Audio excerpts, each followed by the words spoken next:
இன்றைக்கு பொதுக்காலத்தின் 8ஆம் வாரம் மார்ச் மாதம் 4ஆம் தேதி செவ்வாய்க்கிழமை. இன்று தேவன் நமக்கு தரும் ஜீவ நீரூற்றான இறை வார்த்தைகள் புனித மார்க் எழுதிய நற்செய்தி இயல் 10 இறை வார்த்தைகள் 28 31 முடிய. அக்காலத்தில் பேதுரு இயேசுவிடம், பாரும், நாங்கள் எல்லாவற்றையும் விட்டுவிட்டு உம்மை பின்பற்றியவர்களாயிற்றே என்று சொன்னார். அதற்கு இயேசு, உறுதியாக உங்களுக்கு சொல்லுகிறேன், என் பொருட்டும் நற்செய்தியின் பொருட்டும் வீடுகளையோ சகோதரர்களையோ சகோதரிகளையோ தாயையோ தந்தையையோ பிள்ளைகளையோ நிலபுலன்களையோ விட்டுவிட்ட எவரும் இம்மையில் 100 மடங்காக வீடுகளையும் சகோதரர்களையும் சகோதரிகளையும் தாயையும் நிலபுலங்களையும் இவற்றோடு கூட இன்னல்களையும் மறுமையில் நிலை வாழ்வையும் பெறாமல் போகார். முதன்மையானோர் பலர் கடைசியாவர், கடைசியானோர் முதன்மை ஆவார் என்றார். ஆண்டவரின் அருள்வாக்கு. கிறிஸ்துவே மக்கு புகழ். உம்மோடு இருக்கணுமே ஐயா, உம்மை போல் மாறணுமே. உம்மோடு இருக்கணுமே ஐயா, உம்மை போல் மாறணுமே. உலகின் ஒளியா மலை மேல் அமர்ந்து வெளிச்சம் கொடுக்கணுமே ஐயா, வெளிச்சம் கொடுக்கணுமே. உம்மோடு இருக்கணுமே ஐயா, உம்மை போல் மாறணுமே.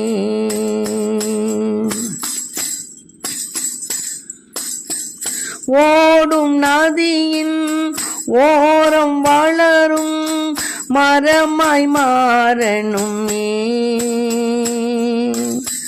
ஓடும் நதியின் ஓரம் வளரும் மரமாய் மாறணுமே.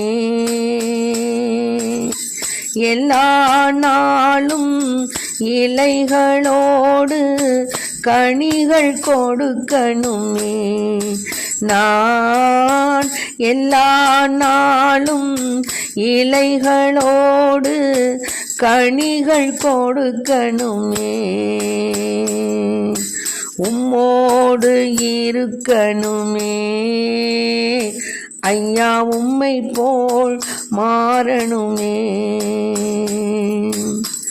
உலகின் ஒளியாய் மலை மேல் அமர்ந்து வெளிச்சம் கொடுக்கணுமே ஐயா, வெளிச்சம் கொடுக்கணுமே.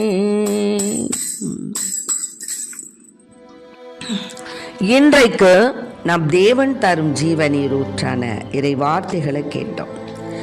என் பொருட்டு பாருங்க, இறைவனை முன்னிட்டு யார் ஒருத்தவங்க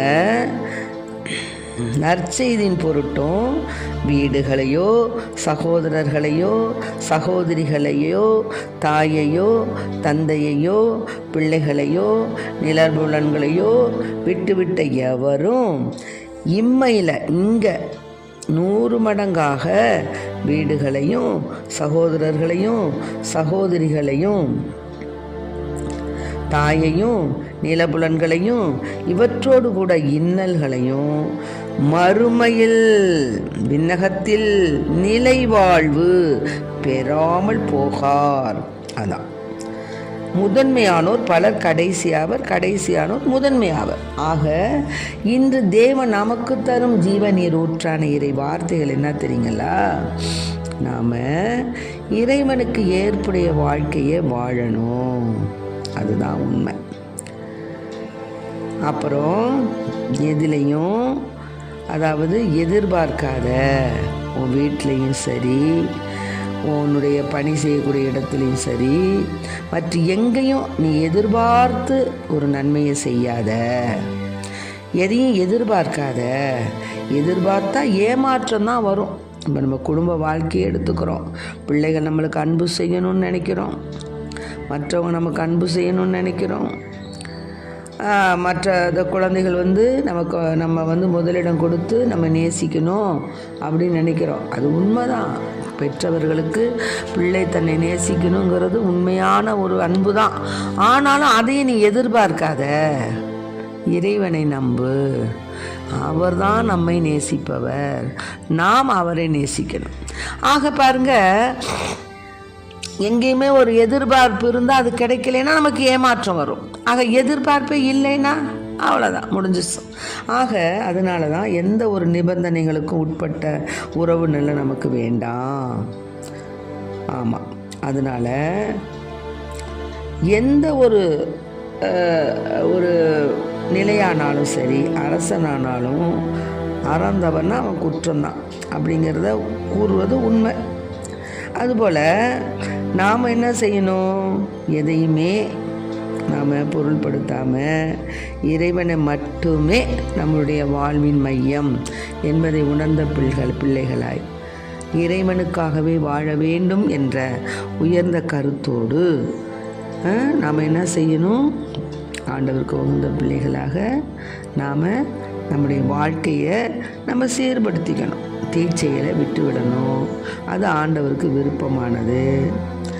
அப்புறம் நாம் 7 மடங்கு தாராளமாக நம்ம கொடுக்கும் பொழுது கடவுள் 7 மடங்கு நமக்கு திருப்பி தருகிறார். அதனால் எங்கேயும் நம்ம பாவ காரியங்களை செய்யாமல், கையூட்டு பெறாமல், கையூட்டு கொடுக்காமல், அநீத பலியில் நம்பிக்கை வைக்காமல், ஆண்டவர் நடுவராக இருக்கிறார், அவர்தான் நம்முடைய தலைவர் என்ற ஒரே கருத்தோடு இறைவனை பற்றி கொள்வோம். ஆமென். Praise the lord. மரியே வாழ்க. இயேசுவுக்கு புகழ்.